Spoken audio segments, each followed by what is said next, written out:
Esta noche las historias provienen de uno de los lugares más silenciosos y perturbadores que existen, la morgue. El sitio donde los médicos forenses pasan sus días, y muchas veces sus noches, intentando descubrir cómo murió una persona. Un trabajo basado en la ciencia, la lógica y la evidencia. Pero hay casos que no encajan en ningún informe. Porque cuando pasás suficiente tiempo rodeado de cuerpos, empezás a notar cosas extrañas, luces que parpadean cuando nadie las toca, cámaras que dejan de funcionar justo en ciertos momentos, y la incómoda sensación de que alguien te observa desde el otro lado de la sala. Pero esta noche no solo vas a escuchar historias de fenómenos inexplicables, también conocerás relatos de médicos forenses que encontraron objetos imposibles dentro de cuerpos, de expedientes que parecían modificarse solos, y de cadáveres relacionados con casos tan extraños que incluso los profesionales más experimentados evitaron hablar de ellos. Hay quienes creen que la morgue es el final del camino, el lugar donde las preguntas reciben respuestas, pero algunos forenses aseguran exactamente lo contrario. Dicen que hay cuerpos que traen algo consigo, algo que permanece en silencio al principio, observando, esperando. Y cuanto más tiempo pasas cerca de ellos, más difícil se vuelve ignorarlo. Así que si alguna vez entras en una morgue vacía y escuchas un golpe metálico proveniente de una sala cerrada, no te apresures a investigar. Y si al revisar una mesa descubrís que algo cambió de posición, aunque jurarías que estaba inmóvil hace un instante, no te convenzas tan rápido de que fue tu imaginación. Porque algunos secretos no mueren con las personas. Algunos llegan a la morgue junto con ellas. Muy buenas comunidad, esta historia ocurrió en Bolivia, en una morgue judicial de La Paz, donde el frío no solo venía de las cámaras, sino también de los pasillos, de las paredes blancas y de ese silencio raro que se instala cuando todos hablan bajo por respeto o por miedo. La protagonista se llamaba Valentina, médica forense recién trasladada desde Santa Cruz, acostumbrada a trabajar con casos difíciles, accidentes, expedientes incompletos y familias desesperadas por una respuesta. Ella era profesional, seria, de esas personas que no mezclan creencias con medicina. Por eso cuando llegó a su nuevo turno y el técnico más antiguo le dio una regla absurda, pensó que era una superstición de morgue vieja. El técnico se llamaba Mamani, llevaba más de 30 años ahí, y le dijo sin rodeos: «Doctora, si recibe un cuerpo cubierto con sábana roja, no la cambie por una blanca, aunque esté sucia, aunque venga un superior, aunque la familia reclame. Esa sábana no es para tapar al muerto, es para que no lo reconozcan los otros». Valentina creyó que hablaba de algún protocolo local mal explicado. En la morgue se usaban sábanas blancas, bolsas especiales, etiquetas, números de ingreso, cámaras refrigeradas y formularios. Las sábanas rojas, según ella, no tenían sentido. Mamani le mostró un armario metálico cerrado con candado, donde había varias dobladas, gruesas, de tela antigua, todas marcadas en una esquina con hilo negro. Le explicó que solo se usaban en casos sin identificar que llegaban desde el altiplano, especialmente cuando los cuerpos aparecían en caminos, quebradas o terrenos alejados. «No todos llegan solos», murmuró. Valentina no quiso discutir su primer día. Durante la primera semana no pasó nada fuera de lo normal. El trabajo era pesado, sí, pero técnico. Revisiones, informes, fotografías, muestras, llamadas de fiscales, policías entrando y saliendo. Mamani era callado, eficiente y muy respetado. Nadie se burlaba de él, ni siquiera los médicos más jóvenes. Eso le llamó la atención a Valentina. Cuando él decía que una bandeja no debía abrirse aún, nadie la abría. Cuando decía que un expediente debía quedarse boca abajo hasta la mañana, todos obedecían. No por protocolo, por experiencia. La primera sábana roja llegó un martes de madrugada. El cuerpo venía desde una zona rural, sin documentos, encontrado cerca de una ruta secundaria. Lo trajeron 2 policías cansados, con barro en las botas y ganas de irse rápido. Venía cubierto con una sábana roja desde el levantamiento. Valentina preguntó quién la había puesto. Uno de los policías dijo que una mujer mayor del lugar insistió en cubrirlo así antes de que lo subieran. «Cosas del campo», comentó, firmando el ingreso sin mirar demasiado. Valentina ordenó preparar la sala. Mamani vio la sábana roja y se quedó quieto. Le pidió que no la retirara completa. solo lo necesario para revisar. Ella aceptó, más para evitar conflicto que por creerle. El cuerpo era de un hombre joven, sin heridas evidentes a simple vista, con tierra seca en la ropa y las manos cerradas. Lo extraño fue que no traía una sola etiqueta de identificación, pero sobre la sábana roja había 3 nudos hechos en una esquina. Mamani los miró con preocupación. ¿Qué significan?, preguntó Valentina. El primero tapa el camino, dijo él. El segundo tapa el nombre. El tercero tapa la cara para los que vienen detrás. Valentina respiró hondo y le pidió que dejara de hablar en clave. Empezaron la revisión. Cuando Valentina levantó apenas la tela para observar el rostro, las luces de la sala bajaron de intensidad. No se apagaron, solo se volvieron amarillentas, como si la electricidad llegara desde muy lejos. En ese momento, desde las cámaras refrigeradas, se escuchó un sonido de metal moviéndose. Una bandeja tembló, luego otra. Mamani bajó la tela roja de inmediato y dijo, «¿Ya lo vieron?». Valentina se molestó. Dijo que no podían trabajar así, que necesitaban examinar, registrar, identificar. Mamani no discutió. Solo le señaló el vidrio de la puerta. Del otro lado del pasillo había vapor, como si alguien respirara contra el vidrio desde afuera. Pero no había nadie. En ese vapor, poco a poco, apareció una marca. Una mano abierta, con dedos largos, demasiado largos. La sala quedó en silencio. Valentina sintió miedo por primera vez, pero se obligó a seguir. Pidió revisar pertenencias. En los bolsillos encontraron una piedra negra, una cinta roja y un papel doblado, húmedo, casi deshecho. No tenía nombre, solo una frase escrita con letra temblorosa. «No me devuelvan al cerro». Mamani cerró los ojos. Le contó entonces una historia que él mismo había escuchado de su abuelo. En ciertas comunidades, cuando alguien moría en circunstancias extrañas, lejos del pueblo, se cubría con tela roja para que los acompañantes no lo siguieran hasta el lugar donde sería velado. No eran familiares, no eran almas buenas, eran presencias del camino, cosas que se pegaban al miedo, al accidente, a la violencia o al abandono. Si el muerto era descubierto demasiado pronto, si se le cambiaba la sábana o se decía su nombre sin protección, esas presencias podían entrar al lugar donde estaba el cuerpo y reclamarlo como parte de su recorrido. Valentina no quería creerlo, pero las bandejas refrigeradas seguían vibrando suavemente. El problema llegó cuando un fiscal llamó exigiendo identificación rápida. Había una familia buscando a un joven desaparecido y querían confirmar si era él. Valentina sabía que debía hacer su trabajo. Mamani le pidió esperar hasta el amanecer. Ella se negó, no por soberbia, sino por responsabilidad. Había una madre afuera, en una sala de espera, llorando. No podía decirle que esperara porque una sábana roja no debía tocarse, así que hizo lo que no debía. Cambió la sábana roja por una blanca. Apenas la tela roja dejó de tocar el cuerpo, todas las cámaras refrigeradas se abrieron 1 centímetro al mismo tiempo. No salieron cuerpos, no hubo ningún espectáculo grotesco, solo frío. Un frío brutal, seco, que llenó la sala y empañó los lentes de Valentina. Desde el pasillo llegaron pasos, muchos pasos, no de gente entrando por la puerta principal, pasos arrastrados como suelas caminando sobre tierra suelta. Mamani agarró la sábana roja del piso y le gritó que volviera a cubrirlo, pero la sábana no se dejaba levantar. Pesaba como si estuviera mojada, aunque estaba seca. La luz parpadeó. En el cuerpo, la mano derecha se abrió lentamente. Dentro tenía tierra apretada.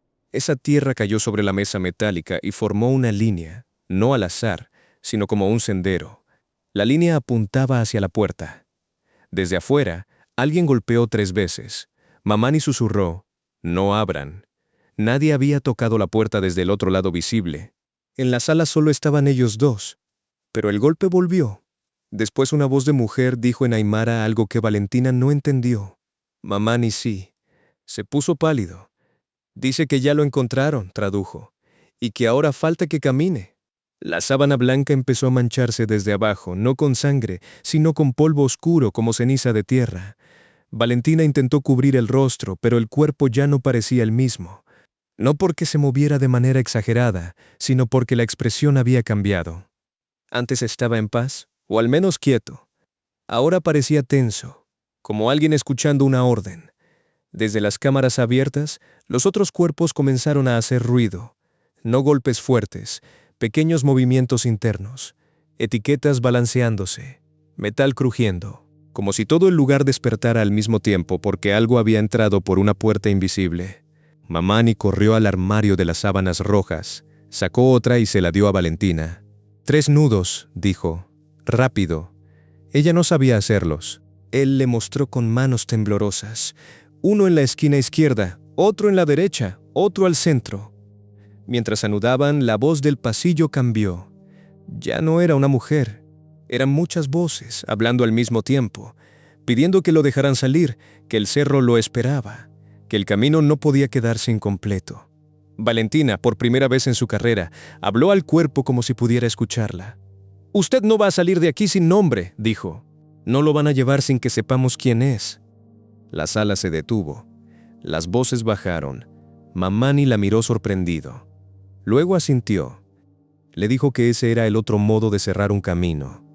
No ocultar al muerto, sino devolverle identidad antes de que otros se la pusieran. Revisaron otra vez el papel, la ropa, la cinta roja, la piedra.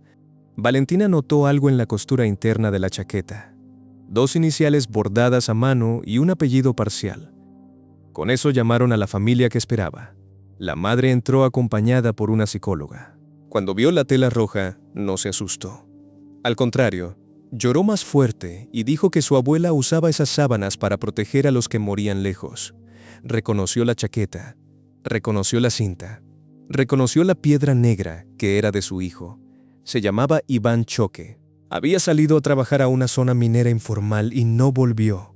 Cuando la madre dijo su nombre completo, las cámaras refrigeradas se cerraron solas, una por una.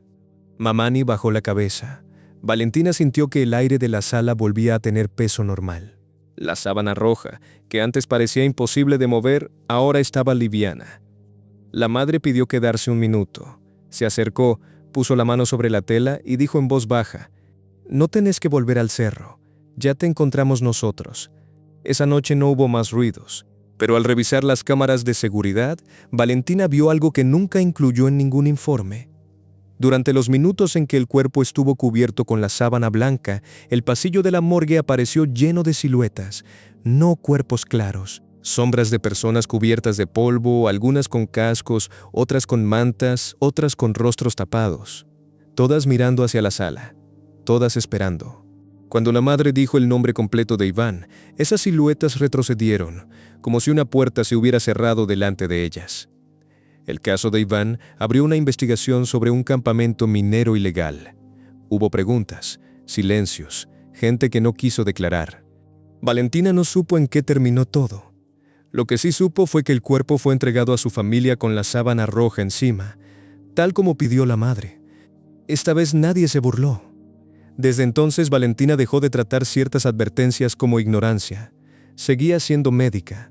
Seguía creyendo en la ciencia, en los datos, en los informes bien hechos, pero también entendió que hay pueblos que aprendieron a proteger a sus muertos mucho antes de que existieran formularios. Meses después, llegó otro cuerpo cubierto con una sábana roja. Otro camino. Otra historia. Esta vez Valentina no la cambió. Solo preguntó a Mamani cuántos nudos tenía. Él sonrió apenas y dijo: «Ahora sí está aprendiendo, doctora». Años después, cuando Valentina fue trasladada a otra ciudad, se llevó una pequeña cinta roja guardada en su bata, no como amuleto, decía ella, como recordatorio, porque en medicina forense uno puede medir heridas, temperaturas, fracturas y causas probables. Pero hay algo que no aparece en los informes: el miedo de un muerto a ser reclamado por el lugar equivocado. Buenas tardes, comunidad. Esta historia ocurrió en Perú, en una morgue judicial de una ciudad costera donde el aire salado entraba por las ventanas viejas y se mezclaba con el olor frío de los pasillos, el desinfectante y los refrigeradores funcionando toda la noche. La protagonista se llamaba Lucía, médica forense con casi 10 años de experiencia. No era una persona impresionable. Había trabajado con accidentes, muertes violentas, cuerpos sin identificar, expedientes mal armados y familiares esperando afuera con la esperanza de que alguien les dijera una verdad soportable. Para ella, el trabajo forense tenía una regla principal: todo se documenta. Lo que no se fotografía, lo que no se registra, lo que no se describe con precisión, después puede desaparecer entre papeles, versiones y silencios. Por eso, cuando llegó a esa morgue y el fotógrafo técnico le dio una advertencia absurda, Lucía pensó que era superstición de turno nocturno. El hombre se llamaba Benavides, llevaba más de 20 años tomando fotos forenses y le dijo: «Doctora, si la cámara muestra a alguien que no está sobre la mesa, no saque la segunda foto». Lucía creyó que hablaba de fallas digitales, reflejos o mala exposición. Benavides le mostró la cámara institucional, vieja pero funcional, y explicó que a veces, con ciertos ingresos, la primera foto salía mal. No borrosa, no oscura, mal en otro sentido. Si pasa, se guarda la cámara, se cubre el cuerpo y se espera al fiscal, dijo. Lucía le respondió que los protocolos no podían depender de lo que a él le pareciera ver en una pantalla. Benavides no discutió, solo dijo: «Yo también pensaba así», hasta que una segunda foto dejó entrar algo al informe. La primera semana de Lucía en esa morgue fue pesada, pero normal. Había pocos recursos, mucho atraso y personal cansado. Las cámaras refrigeradas hacían ruido, las luces parpadeaban en una sala, y el aire acondicionado nunca enfriaba parejo. Nada fuera de lo esperable. Hasta que una madrugada llegó un caso desde una playa cercana. Un hombre encontrado entre rocas, sin documentos, con la ropa empapada y arena metida en los bolsillos. No parecía ahogado de manera simple. Había detalles raros, marcas en las muñecas, restos de cuerda y una herida antigua en la frente. La policía lo ingresó como no identificado. El fiscal pidió registro fotográfico urgente. Lucía preparó la sala. Benavides tomó la cámara y empezó con las fotos generales. Primera toma. Cuerpo completo, vista anterior. La cámara hizo clic. El fotógrafo miró la pantalla y se quedó inmóvil. Lucía se acercó, molesta por la demora. En la pantalla no estaba el hombre de la mesa. Aparecía una mujer joven, acostada en la misma posición, con el cabello mojado pegado al rostro y un vestido oscuro lleno de arena. La mesa, las luces y el fondo eran los mismos, pero el cuerpo no. Lucía levantó la vista. Sobre la mesa seguía el hombre. Volvió a mirar la pantalla. La mujer seguía allí. Benavides apagó la cámara de inmediato. «Se cubre», dijo. Lucía le quitó la cámara. Pensó en error de archivo, foto previa, memoria contaminada. Revisó la imagen. El número de archivo era nuevo. Acababa de tomarse. Quiso repetir la foto para verificar. Benavides la sujetó del brazo. «No saque la segunda», insistió. Pero Lucía era médica forense. No podía dejar un caso sin documentar por una imagen imposible. Encendió la cámara, enfocó el cuerpo real y tomó otra foto.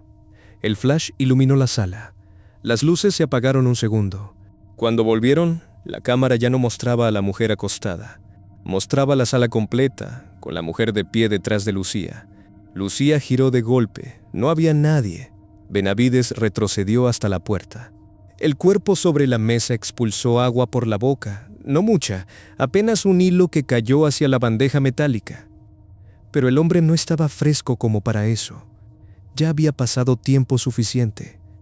El agua olía a mar estancado. En el piso, debajo de la mesa, empezó a formarse una pequeña mancha húmeda con arena. Lucía ordenó mantener la calma, aunque la voz le salió débil. Revisó las dos fotos.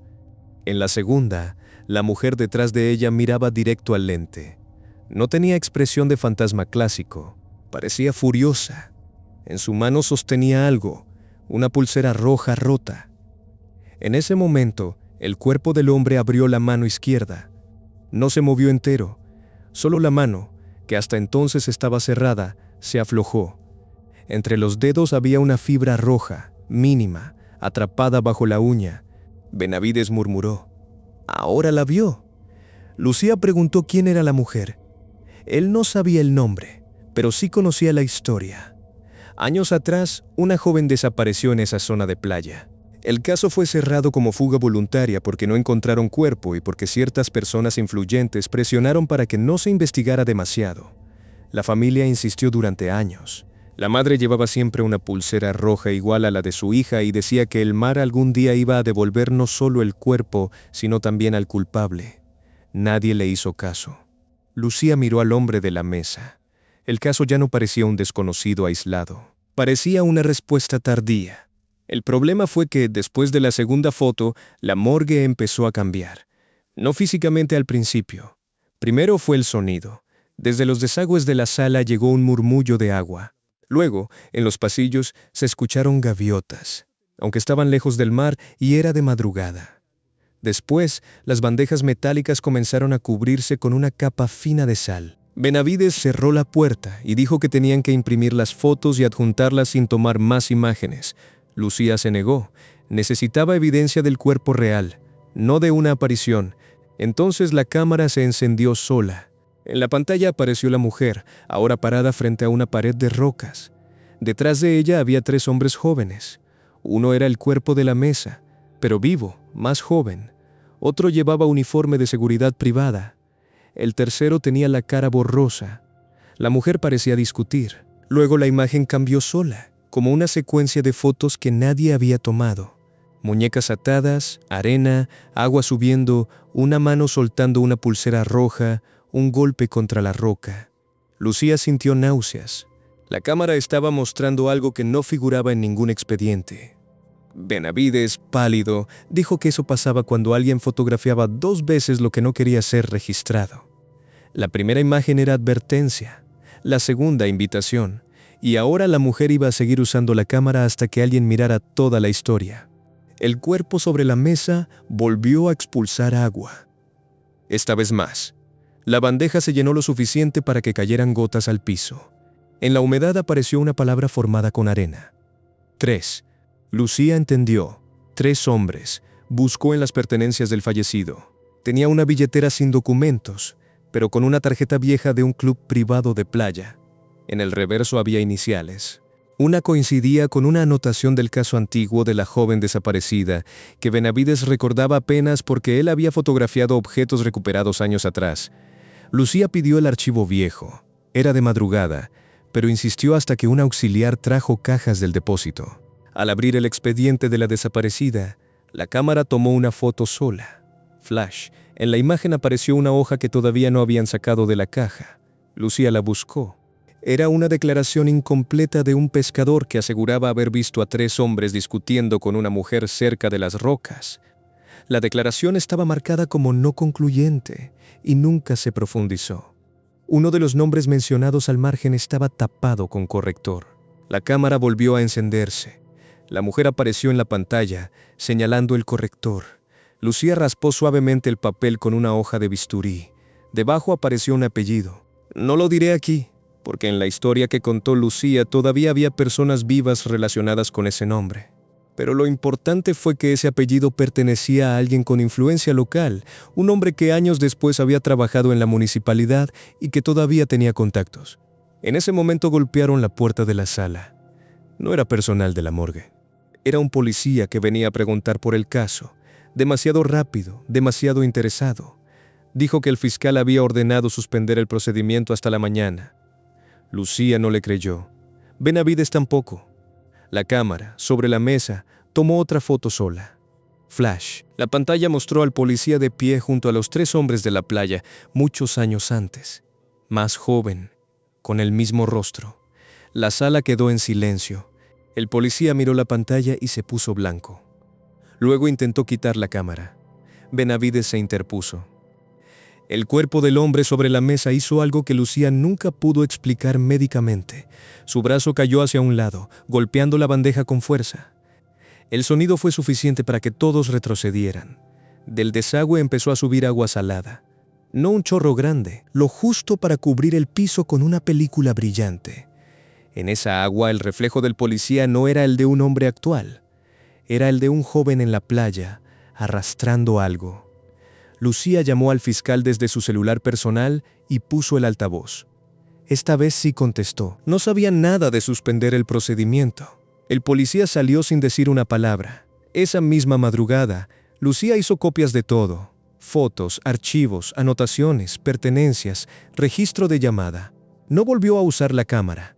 La guardó en una bolsa de evidencia, porque ya no confiaba en ella como herramienta, pero tampoco podía negar lo que había revelado. El informe oficial no habló de apariciones. Habló de inconsistencias, indicios vinculados a un caso antiguo, posible relación entre el fallecido y una desaparición no resuelta, elementos biológicos y fibra roja asociada a una pulsera.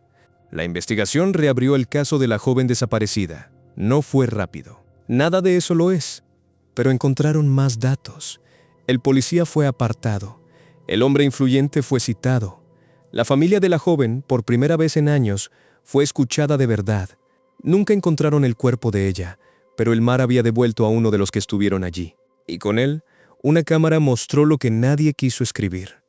Lucía dejó esa morgue meses después, no por miedo, sino por presión. Había tocado nombres demasiado incómodos. Benavides se jubiló poco tiempo después. Antes de irse, le regaló una memoria vacía y le dijo: «No toda foto busca guardar una imagen. Algunas buscan obligarte a mirar». Años más tarde, Lucía trabajó en otra ciudad de Perú. Una noche recibió un cuerpo sin identificar, también llegado de una zona costera. Antes de empezar, revisó la cámara nueva del servicio. La memoria estaba vacía. Tomó la primera foto. En la pantalla apareció el cuerpo correcto. Lucía respiró tranquila, pero en una esquina de la imagen, sobre el piso metálico, se veía arena mojada formando una pulsera roja. No tomó la segunda. Primero buscó si había un expediente viejo esperando ser mirado. Buenas madrugadas, comunidad. Esta historia ocurrió en Paraguay, en una morgue judicial de Asunción, y la vivió una médica forense llamada Andrea, una mujer seria, metódica, de esas que no se dejan impresionar por historias de pasillo ni por supersticiones de turno nocturno. Andrea llevaba años trabajando con expedientes difíciles, cuerpos sin identificar, accidentes, muertes dudosas y familias que llegaban a la puerta de la morgue, esperando una respuesta que casi nunca era fácil de escuchar. Para ella, cada procedimiento tenía que quedar claro. Fotografías, descripción externa, apertura, muestras, peso de órganos, lesiones, causa probable, hora estimada y dictado del informe. La grabadora era parte de esa rutina. Se usaba para registrar observaciones mientras las manos estaban ocupadas. Nada más.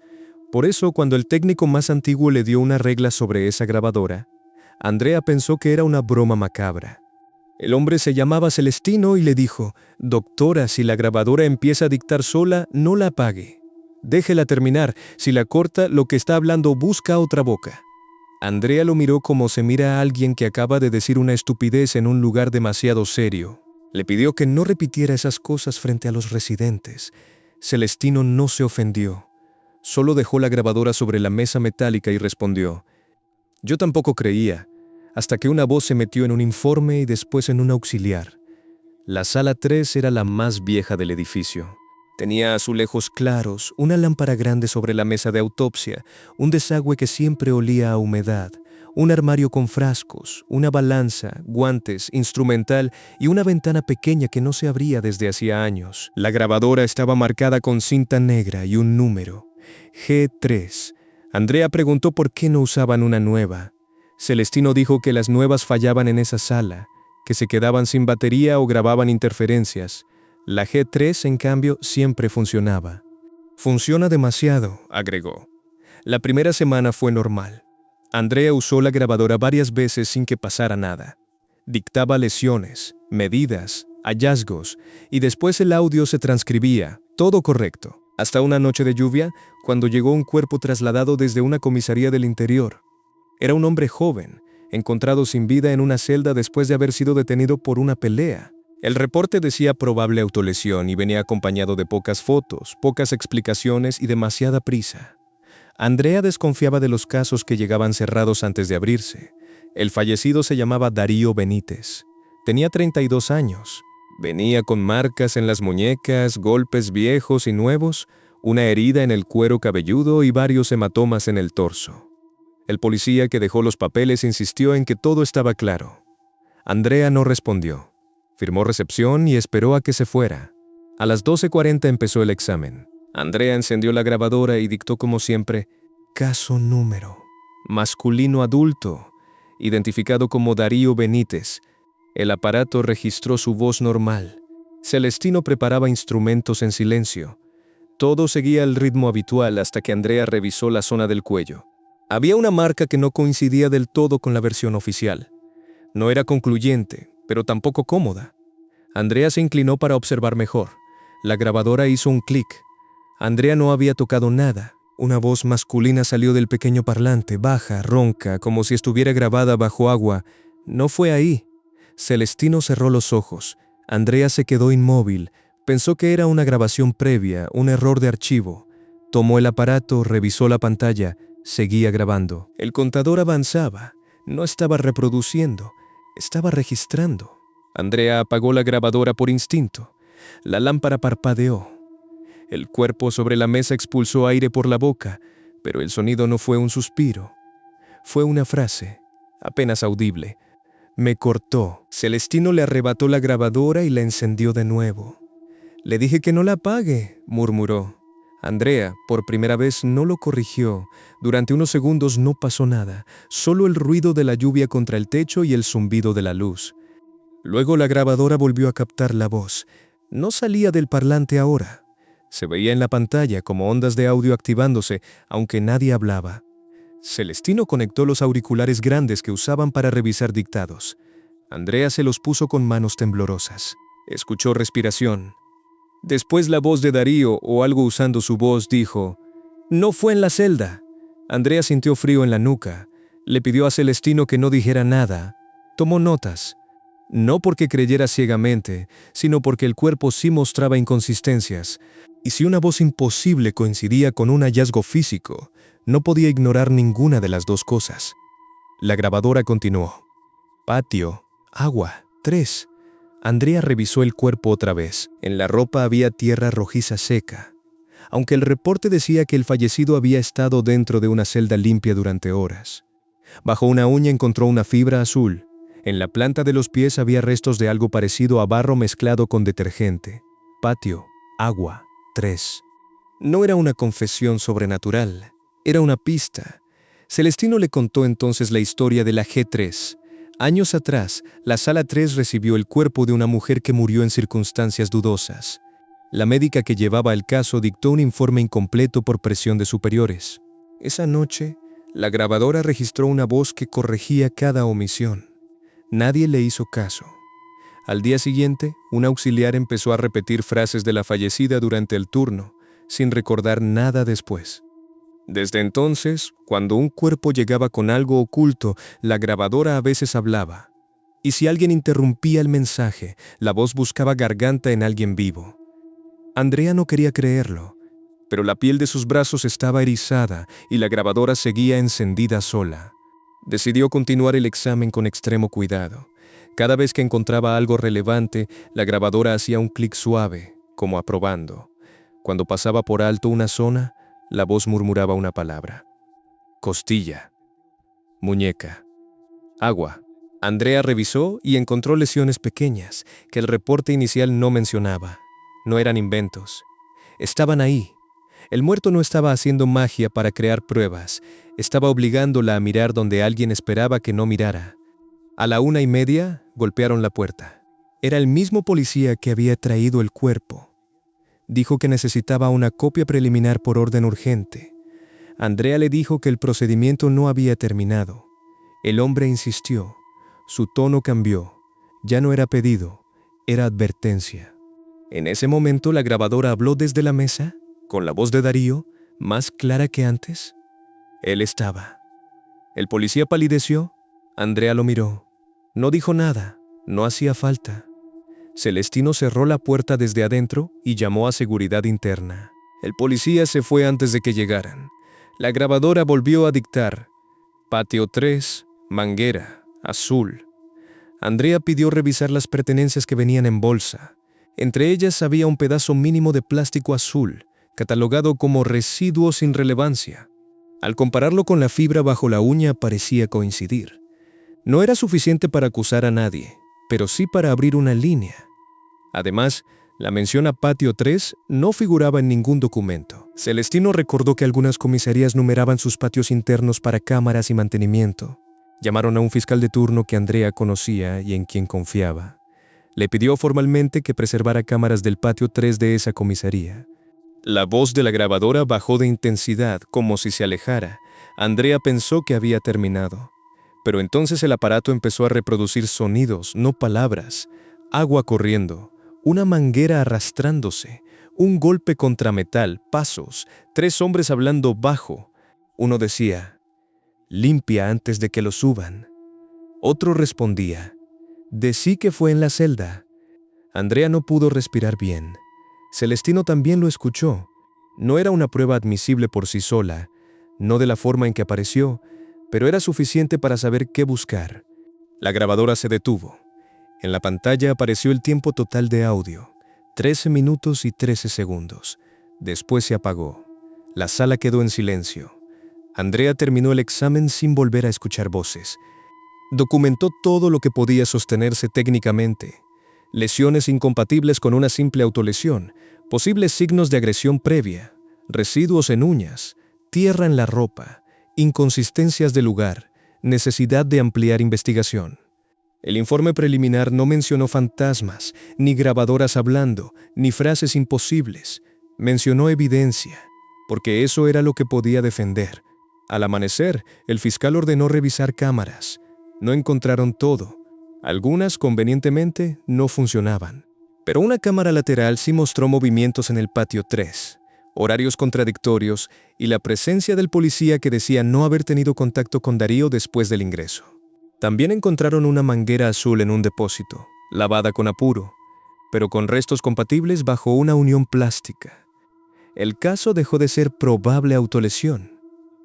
Pasó a investigación por muerte bajo custodia. Andrea nunca supo hasta dónde llegó la responsabilidad de cada uno. Esos casos se vuelven lentos, pesados, llenos de paredes.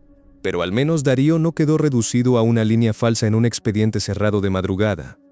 Después de esa noche, Andrea siguió usando la G3. No siempre hablaba. De hecho, pasaron meses sin nada raro. Pero a veces, cuando un caso llegaba demasiado limpio, demasiado explicado, demasiado rápido, la grabadora hacía un clic aunque nadie la tocara. Andrea aprendió a no apagarla. También aprendió a no repetir en voz alta lo que escuchaba hasta encontrar algo físico que lo respaldara. Celestino decía que la grabadora no era un objeto maldito. Era peor, era un testigo, y un testigo que nadie quería citar oficialmente. Años después, Andrea fue trasladada a otra morgue, también en Paraguay. La G3 se quedó en Asunción. Ella pensó que la historia había terminado. Pero una noche recibió un cuerpo con un expediente sospechosamente breve. Al iniciar el dictado en una grabadora nueva, recién comprada, el aparato hizo un clic que conocía demasiado bien. Andrea se quedó quieta. La luz roja de grabación parpadeó sola, y una voz que no era de nadie en la sala susurró: «Doctora, esta vez sí termine de escuchar». Andrea no se asustó como antes. Solo se puso los guantes, acercó el micrófono y respondió en voz baja: «Entonces hable despacio. Esta vez voy a anotar todo». Buenas noches para toda la comunidad. Esta historia ocurrió en México, en una morgue forense de Guadalajara, y la vivió una médica llamada Renata, especialista en medicina legal, acostumbrada a trabajar con casos complicados, expedientes mal redactados, familiares desesperados y autoridades que a veces querían respuestas más rápidas que correctas. Renata no creía en fantasmas. Decía que en una sala forense, lo único que debía hablar era la evidencia. Una lesión, una muestra, una fibra, una marca, una sustancia, una contradicción. Por eso, cuando llegó a esa institución y el químico más antiguo del laboratorio le dio una regla absurda, pensó que era una superstición de personal viejo. El químico se llamaba Armando y le dijo: «Doctora, si un frasco cambia de etiqueta después de sellado, no lo corrija de inmediato. Primero revise a quién le pertenecía antes». Renata pensó que hablaba de errores humanos, de mala trazabilidad o de etiquetas mal pegadas. Armando negó con la cabeza y agregó: «No hablo de errores, hablo de muestras que no quieren quedar en el caso equivocado». La sala de muestras estaba al fondo del edificio, separada de las mesas de autopsia por un pasillo frío y una puerta con clave. Allí guardaban frascos con tejidos, sangre, humor vítreo, contenido gástrico y evidencias biológicas que luego pasaban a toxicología o histopatología. Todo estaba controlado: códigos, firmas, horarios, sellos, refrigeradores y cámaras. Renata era obsesiva con eso. No soportaba el desorden en cadena de custodia. Una etiqueta mal puesta podía arruinar un caso, hundir una investigación o dejar a una familia sin verdad. Así que la advertencia de Armando, más que asustarla, la molestó. La primera semana trabajaron sin incidentes. Renata revisó procedimientos, corrigió formatos, pidió inventario y exigió que nadie dejara frascos sin rotular. Armando la obedecía, pero siempre parecía vigilar algo más que los papeles. Cada noche, antes de cerrar la sala de muestras, él tocaba 3 veces el refrigerador número 2 y decía en voz baja: «Cada quien con lo suyo». Renata lo escuchó una vez y le pidió que no hiciera rituales en horario de trabajo. Armando no discutió. Solo respondió: «Eso no es ritual, doctora, es memoria».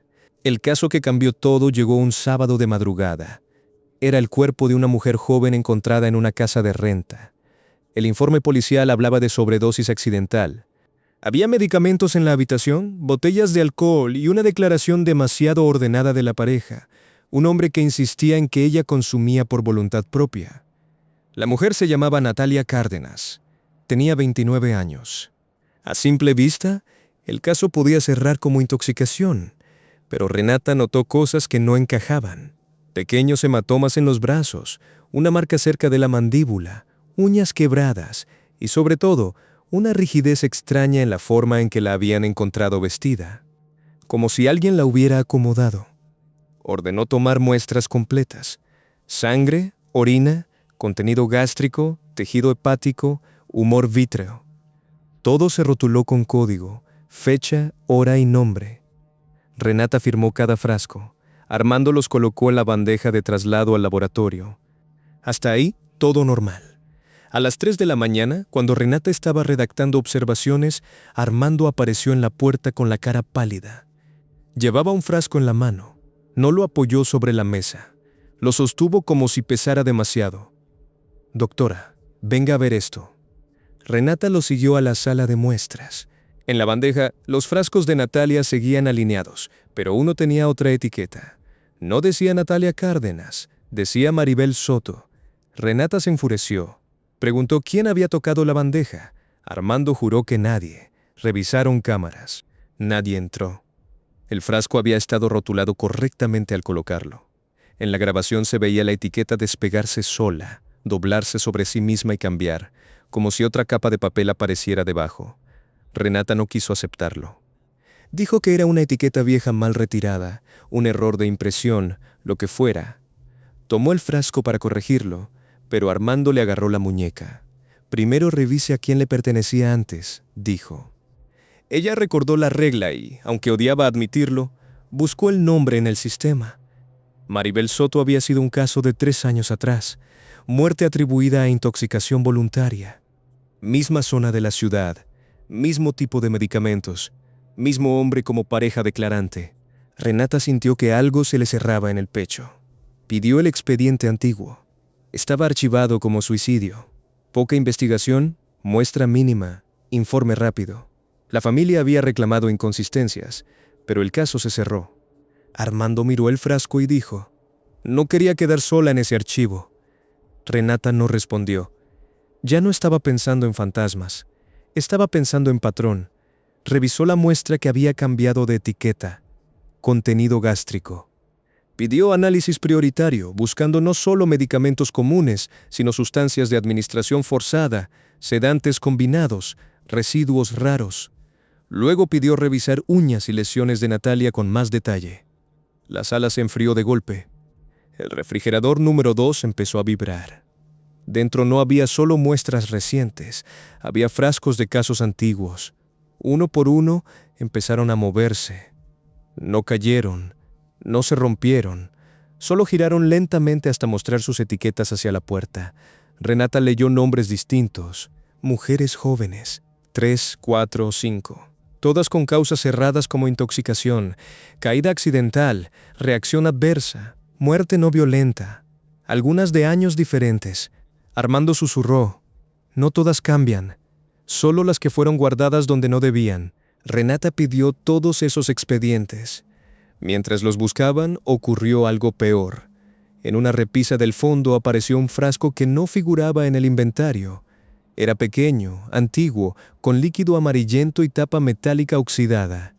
La etiqueta estaba en blanco. Renata se acercó, pero antes de tocarlo, sobre el papel vacío se escribió un nombre, letra por letra, como si la tinta saliera desde adentro. No fui la primera.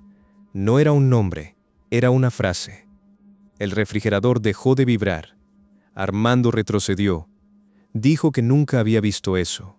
Renata, en lugar de huir, hizo lo que sabía hacer. Documentó, no con fotos, porque no quería repetir errores de casos imposibles. Lo describió en acta interna, llamó a 2 testigos del laboratorio y pidió resguardo físico de todos los frascos implicados. Pero cuando volvió a mirar, la etiqueta en blanco ya tenía otro texto. Busquen en el congelador viejo. El congelador viejo estaba en un cuarto de mantenimiento, fuera de uso, desconectado desde hacía años. Según Armando, lo habían dejado ahí porque nadie quiso moverlo después de una remodelación. Renata pidió la llave. Tardaron 10 minutos en encontrarla. Al abrir el cuarto, salió un olor a humedad, metal y formol viejo. El congelador estaba cubierto de polvo. No tenía energía. Aún así, la tapa estaba fría. Adentro encontraron una caja de cartón sellada con cinta amarilla. La caja no estaba en registros. Dentro había copias de resultados toxicológicos antiguos, algunos sin firma final. En varios aparecían sustancias que nunca fueron mencionadas en informes oficiales. Sedantes, combinaciones, dosis incompatibles con consumo voluntario. Y entre esas hojas había un nombre que se repetía como contacto, pareja, testigo o persona que encontró el cuerpo. El mismo hombre que declaró en el caso de Natalia. Renata entendió que no estaba ante un fenómeno aislado. Estaba frente a años de muertes tratadas como decisiones personales, tal vez por negligencia, tal vez por presión, tal vez porque alguien sabía cómo hacer que un cuerpo pareciera rendirse solo.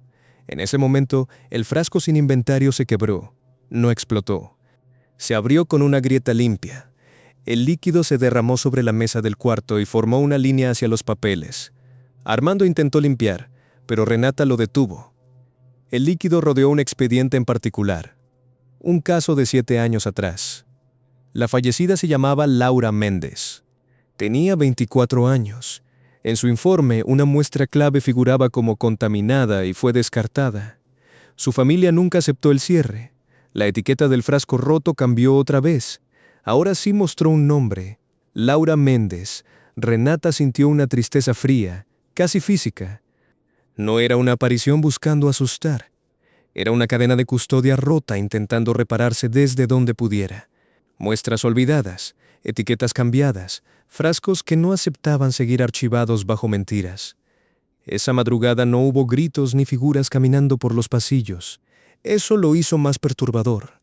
Todo ocurrió dentro del lenguaje del trabajo forense. Etiquetas, códigos, frascos, archivos, firmas, resultados. Como si los muertos hubieran aprendido que, para ser escuchados ahí, no debían aparecerse en forma de sombra. Debían alterar la evidencia. Renata elevó un informe formal por posible vinculación de casos. No mencionó etiquetas que se escribían solas.